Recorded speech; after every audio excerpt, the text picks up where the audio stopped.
গণ্ডি ছিল, সেই গণ্ডির মানুষ আমি এখনো কিন্তু আশেপাশে খুঁজে পাই না। এবং আজকে আমি তার মেয়ে হিসেবে আপনাদের গ্রামের মেয়ে সময় দেখে আমি এসেছি আপনাদের সামনে।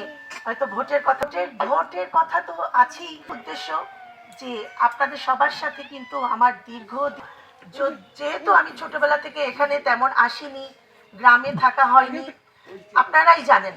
এবং আমি চাই যে সবাই, আমি যদিও বা আসতে পারিনি, যদিও বা থাকতে পারিনি, আপনারা আমাকে চিনেন, আমার বাবাকে চিনেন, আমার আত্মীয় স্বজন, আমার চাচাকে চিনেন, আমার যারা আত্মীয় স্বজন আছে সবাইকেই আপনারা জানেন, চিনেন তারা কেমন।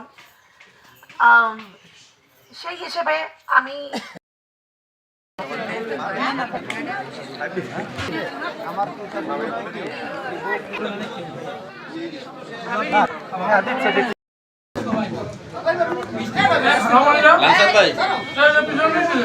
লাভ পাতো bisa kan?